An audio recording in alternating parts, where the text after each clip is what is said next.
Preview season continues here on Armchair Analysis, and today it is all about the Michigan Wolverines. What can Sharon Moore's second year look like? Are they playoff contenders? What does Bryce Underwood look like? We'll talk about all that and more here on this channel and on this episode, even. Thank you all for tuning in. If you're new around here, leave a like, subscribe, comment down below. Let me know what you guys think. Again, I can't mention it enough. The sense of community we're trying to build here is it's impeccable, really, and it's been a lot of fun. A lot of the comments and stuff, and even though there's hate, and granted, look, I get it. If I give your team a bad prediction, I expect you to think I'm against your team, because I do that. I think the same way. But understand, it's just business at the end of the day.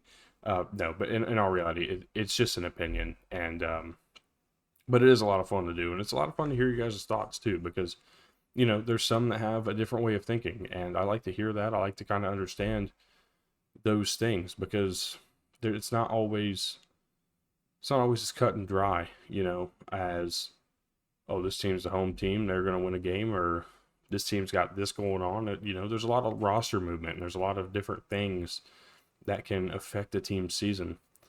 So it's a lot of fun to hear how everybody else thinks about the new age of college football, and truly, it's just a lot of fun to see you guys commenting down below.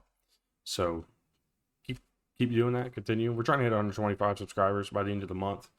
We're already really close. We're 3 away. As a matter of fact, I might boost that goal up to 150 by the end of the month, the way we're going. And it's super cool. I can't thank you guys enough. We were at 62 when we started this in April, and we're all the way here. So it's a lot of fun.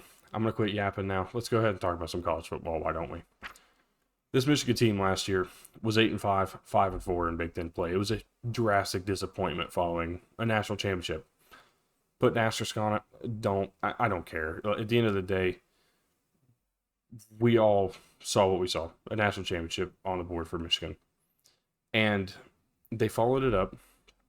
Jim Harbaugh leaves, of course, knowing he's going to get the show cause, knowing everything's going to happen there. And Sharon Moore's tabbed, as expected, to be the new head coach. And from the very beginning, things kicked off in the right direction. The biggest issue was the ability to, I think, truly utilize the portal the way they wanted to. And really, they didn't even go into the portal for a quarterback the way we thought they would. That would end up coming back to bite the program.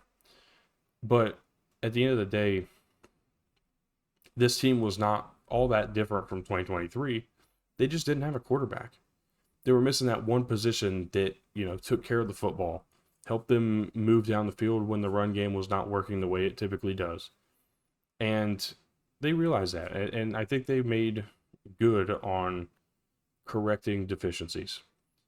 This team averaged 22 points per game last year, which, believe me, is a surprise to me when I saw that number. I thought it was much less. But they were 113th in college football in that points per game offensively number. Points per game allowed was 19.9. That was top 20, 19th in college football last year. And truth be told, this team got better and better and even better as the season went on. And when we got to those final 3 games, specifically Ohio State and then the Alabama game in the bowl, that was a huge improvement from early in the season. And I can kind of explain why I think that way when we talk about the defense. Then this team averaged negative 0.2 turnover margin per game. That was 69th in college football. Biggest thing was they forced turnovers, and especially once they kind of toned down the aggression, forced more even. The other thing with that was, again, young quarterbacks, inexperienced quarterbacks, and really just lacking the talent quarterbacks, making mistakes and making too many of them at times. This is all, again, kind of corrected, if you ask me. This team brings in a number 6 recruiting class, a 35th overall portal class, but they have 16 commitments, and they all make a big difference on this team. Sharon Moore, of course, returns as a head coach. Wink Martindale returns as defensive coordinator. Those two, pretty solid, good feeling about. Chip Lindsey is a new offensive coordinator at Michigan. Coming over from North Carolina. If you've seen him and what his offenses look like at North Carolina, and specifically if you saw Marion Hampton at North Carolina, you know what to expect from this team. There's no reason to expect much different. You're going to see the quarterback run game to an extent. It's not going to be huge. It's not going to be this massive part of the offense. But they're going to have two good running backs who are going to run the football at most points. At least that's the goal. And then they're going to have a couple wide receivers they develop and be solid at the quarterback position. That's the baseline of Chip Lindsey's offenses over the recent years. When you look at this roster and you're trying to figure out who we need to talk about, it starts at quarterback, and that's Bryce Underwood. And there's a reasonable amount of doubt in what Bryce Underwood can be. Is he going to be capable as a freshman to lead this offense? And if not, who's going to step up? Well, most recently, we've heard about Jake Garcia as a potential starter for this offense if it's not Bryce Underwood. And we heard more about Jake Garcia than we heard about Mikey Keene, which Garcia is a late transfer, a late addition to this offense, but has relative experience in a similar style of offense over at ECU, was at Missouri before that, and even at Miami, I think, originally. This is his fourth stop. He's been around. He's seen a lot of different things.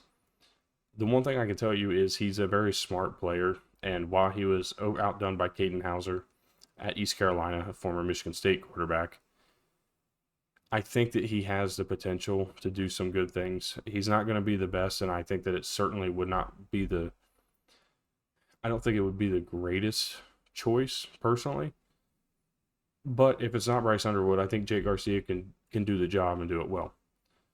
Bryce Underwood, though, is still expected to be the starter from day one.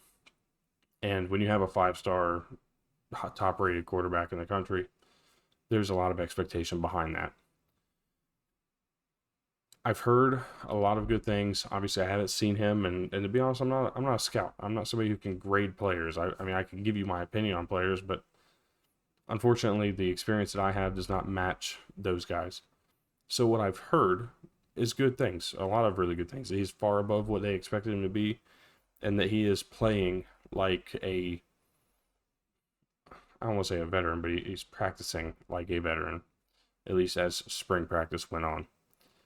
If that's the case, and if that can carry on into the season, he can continue to play really well and just be smart, this is going to be a good thing. It's going to carry on and be a really solid year. At running back is Justice Haynes, Jordan Marshall, maybe a couple other guys in there, but those are the two main ones, and you know, they've got a lot of love for Justice Haynes. I was surprised because Haynes, of course, kind of got outdone by Jam Miller over the course of the year last year at Alabama. Haynes leaves and transfers to Michigan, and I'm like, okay, Jordan Marshall's still the guy, but they love Justice Haynes. He looks good. He looked really good in the spring game. Marshall looked really good in the spring game. Like, either one of these guys are good players, and I think they'll be successful. How they use them, how that's going to work, I trust it either way. I think there's a lot to love about the running back room. They go probably 3 or 4 deep, honestly, and you can put any combination out there. At wide receiver, there's a lot to question because we haven't seen great receiving products at Michigan over the last handful of years. I mean, you got to go back, I think, to J.U. Chesson and Amara Darbo to really have like a good 2-deep group at receiver.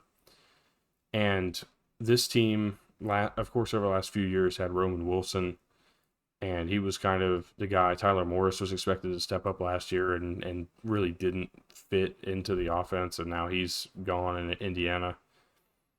So who's supposed to step up? Well, it was kind of like a 1-for-1 trade because Donovan McCulley comes up to Michigan from Indiana, and of course Tyler Morris leaves to go to Indiana. McCulley's going to be a big deal. I think that he is the number 1 receiver without question. Who the number 2 is has a lot of question marks behind it. I think there's 3 possible answers here. Fred Moore, of course, who last year was pretty solid, had some good moments, wasn't great, inconsistencies. Samaj Morgan really feels to me like a slot receiver. I don't expect him to be the solid number 2. And then there's Anthony Simpson, who's a speedster, real solid deep threat from UMass, who's transferring in. who just might be that number 2 guy, but again, it's hard to say because he's never played at this level of college football. You also have Andrew Marsh, who's a freshman, coming in. And I don't know how much he's going to play. I don't know how much he's going to find the field. But any combination of these guys, like I think this receiver room, one with just more experience, gets better. But I think there are some true leaders in this room, I would say, between McCauley and Simpson. And I'd even go as far as Samaj Morgan, Fred Moore as leaders or potential leaders, that it could really go either way. I don't know what to expect. I don't know how good to say they're going to be, because I'm not going to sit back and say this is a top 10 or 15 receiving room in college football. But I think there's just a lot of things that you can think positively about. A lot of question marks, certainly, but where could they go? When it comes to tight end, it's Marlon Klein, Hogan Hansen. I think Klein's the better blocking tight end. Hansen's going to be the guy you expect to get out there and receive the football a little more. You could also see Brady Prescorn out there a little bit. You might even see some Max Bredesen at tight end, and I think he's obviously more of the fullback type and expect to be the lead blocker in a lot of those short yardage packages. But I wouldn't be surprised if Bredesen plays a little tight end. I think Klein's going to be the guy early in the year, but as time goes on, I think Hogan Hansen's going to step in more as that receiver role, and then Marlon Klein stay more as like a blocking tight end. This offensive line returns 3 of 5 starters. Giovanni Ohadi, I know, is one of them. Expecting a lot of improvement from those guys as well. And they kind of need it. They were bottom half of the Power 4 last year in really all blocking categories. Just expecting a little more. And I think, again, some of that just comes from experience. I think that, we expect a lot from this group because Sherrone Moore originally was the offensive line coach.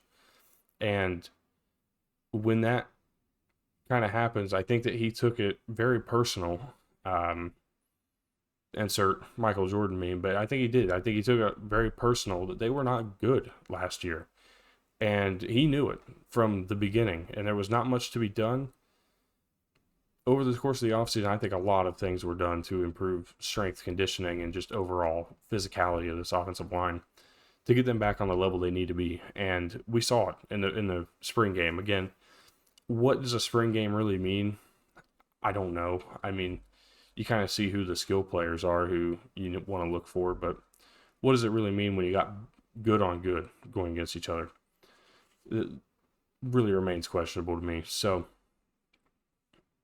it'll be an interesting position group as a whole, the offensive line. How do they improve over the course of the season? I expect a lot of improvement. I expect them to get back in probably top 10, top 15 shape, and I think that would be good enough to really improve offensive play as well. When you look at this defense, it's of course led by Wink Martindale, and they returned 6 starters to this defense. Bringing a handful of transfers too. Trey Williams comes over from Clemson. Damon Payne comes over from Alabama. TJ and Tevis Metcalf both come over from Arkansas. TJ Metcalf is expected to play alongside Rod Moore at safety. Caleb Anderson comes in from Louisiana. Troy Bowles comes in at linebacker from Georgia. Pretty excited for really all of those transfers. I think they have a lot of really solid potential moving forward.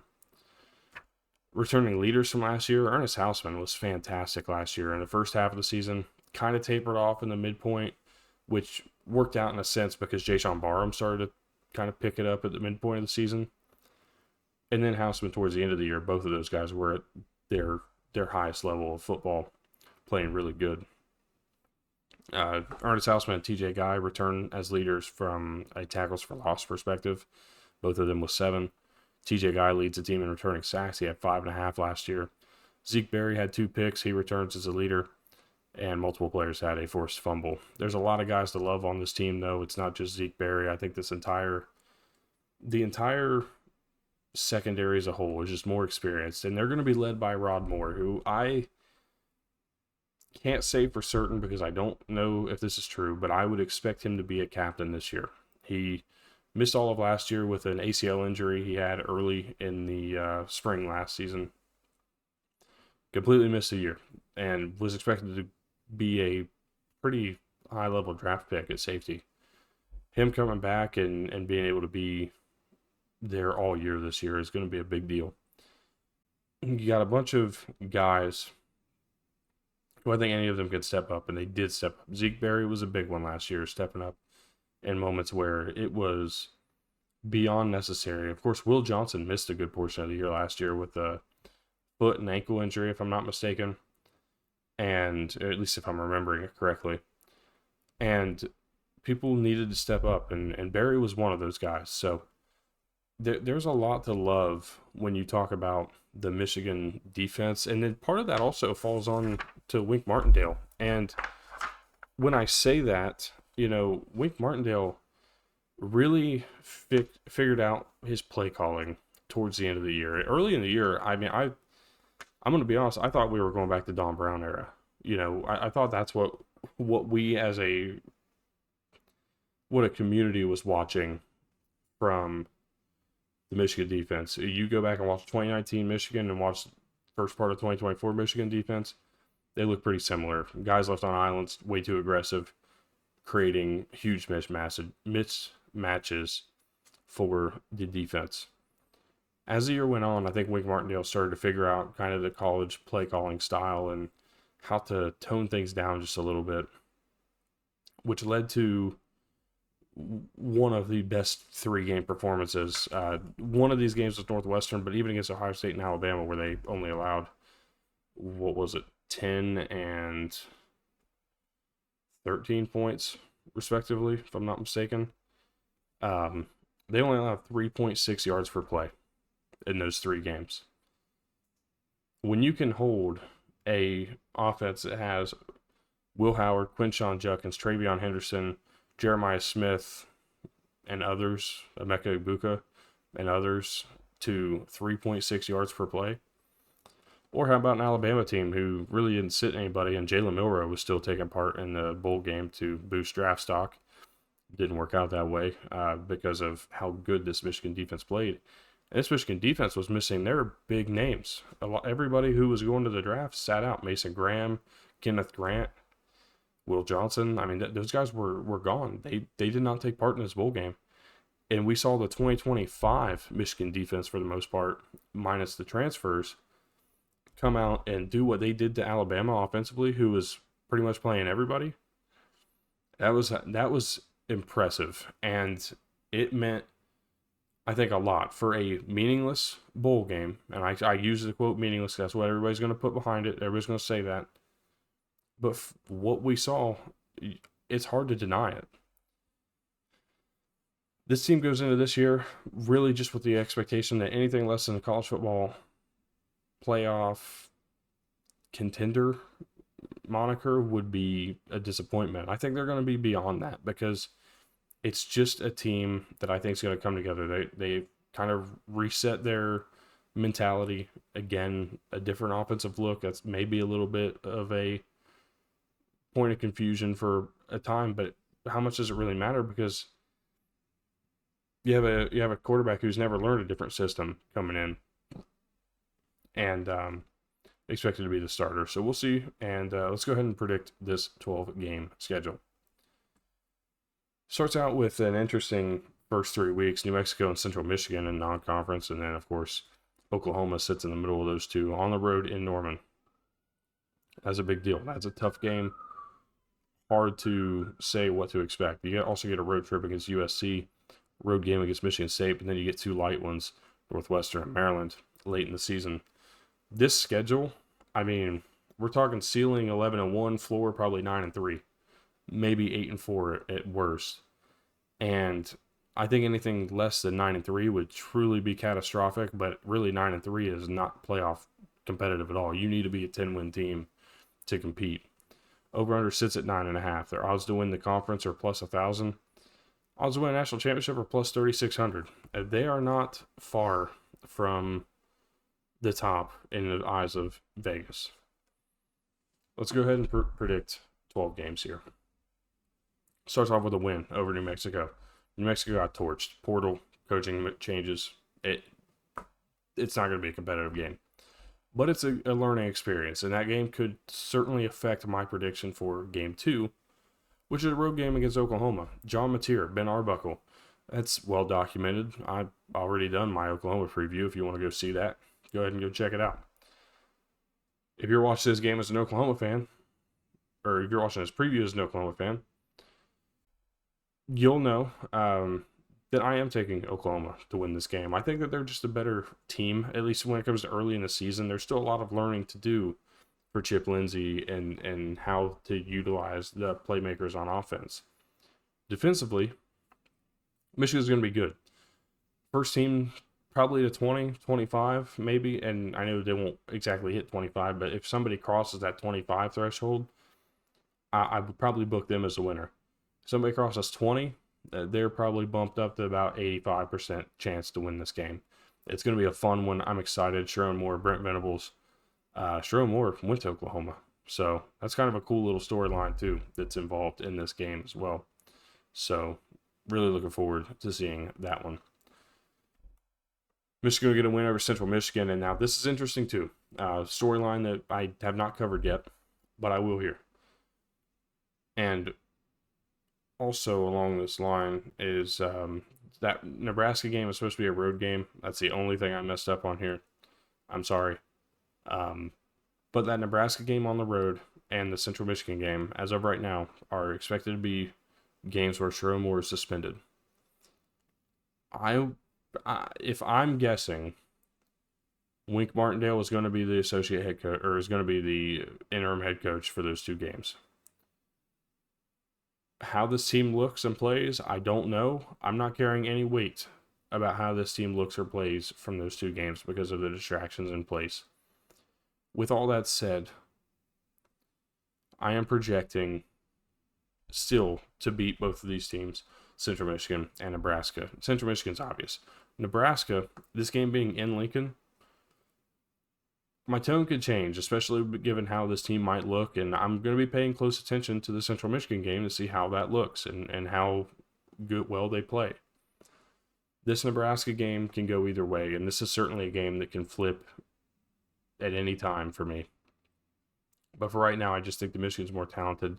Defense is a little bit too good, I think, or at least better than what you'll get from Nebraska. And I don't really think the team's style of play is going to change, whether or not Sharon Moore's there or not. So that's kind of the way I feel right now. That could change at any time, though. A win over Wisconsin at home. This one is just simply, I'm not buying into Wisconsin. They have got a brutal schedule, and truth be told, I don't think they have the talent to really pull off an upset like that this year. This road game against USC is interesting. I need to see a little bit from USC, specifically at the quarterback position. I don't know just how much I can trust Jade Mayava yet. I don't know how much I can trust their running game yet. Defense, I need to see too. Danton Lynn, year 2. Do they continue to improve? Do they stay the same? This was a close game last year. Michigan won, throwing only for 32 yards last year. Can they do a little more than that and be able to get it done? I'm taking Michigan to get the win on the road. Again, another game that could flip depending upon a handful of things that we see. This Washington game I like, but I think there's kind of a revenge factor. Last year, of course, Washington got the win on the road in Seattle. I think that makes Michigan want to get one back here. But it's going to be tough. Damon Williams is a really good player, and I'm expecting a lot from him. If he is as good as everybody says he is, it's going to be a really fun time to watch this Washington team. What I'm buying into again here is the capability of the Michigan defense. I think they'll be able to kind of keep that in check, make plays when necessary, and move the ball offensively enough. They'll get a win over Washington. I think the home field advantage plays a bit of a factor. A road game against Michigan State. This one will be closer than I think people are expecting it to be. I'm just not there yet with Michigan State and Jonathan Smith to fully take that upset.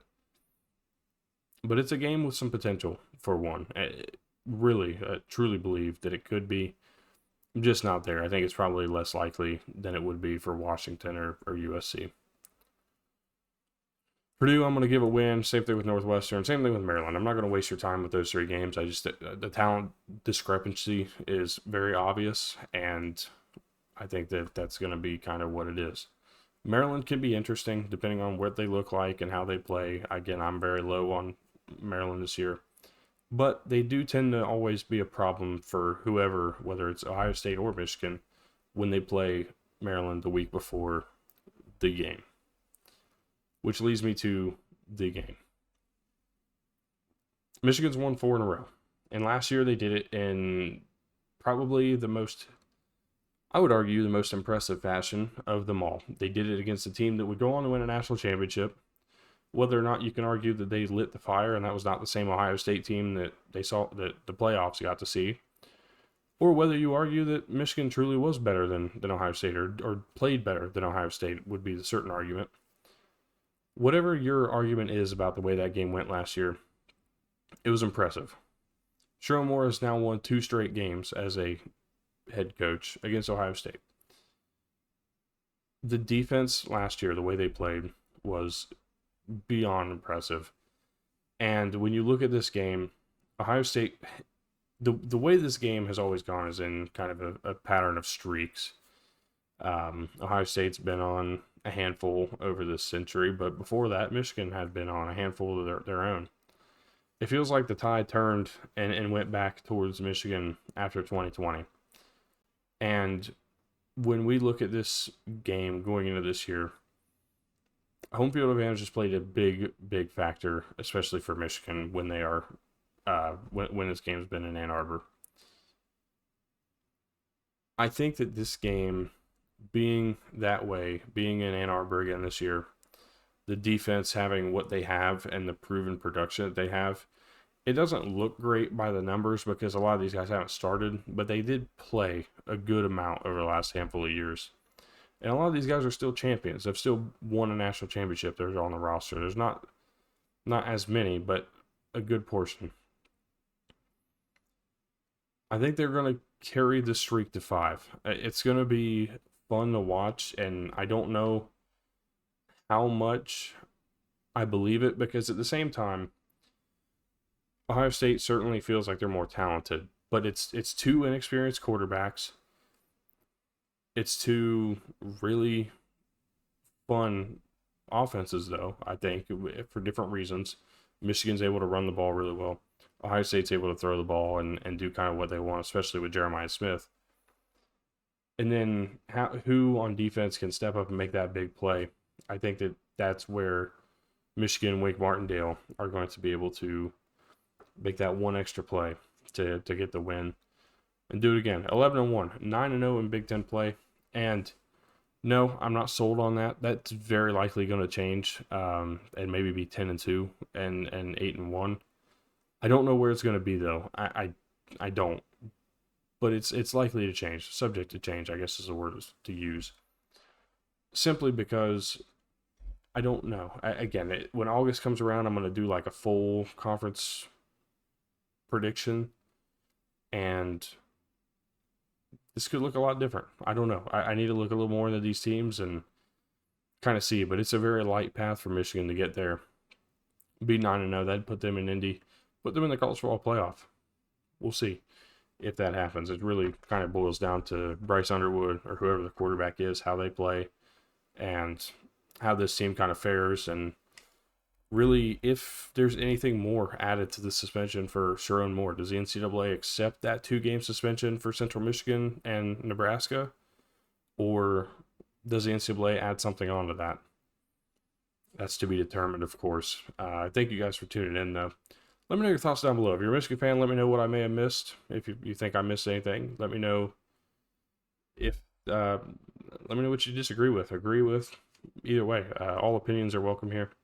If you're not a Michigan fan, welcome. Either way, this is not a Michigan-related show by any means, and other than this specific show, but Armchair Analysis is not a Michigan-related show. We cover everybody, all 136. And it's been a lot of fun so far. We've, again, in the midst of preview season here.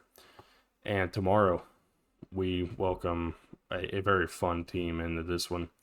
LSU Tigers. I'm excited because they've got Heisman contender Garrett Nussmeier at quarterback. What are they going to look like in 2025? They're going to be a lot of fun. So make sure you stick around for LSU tomorrow. If you're new around here, leave a like, subscribe, comment down below. Again, let me know what you guys think, and we will see you tomorrow with LSU.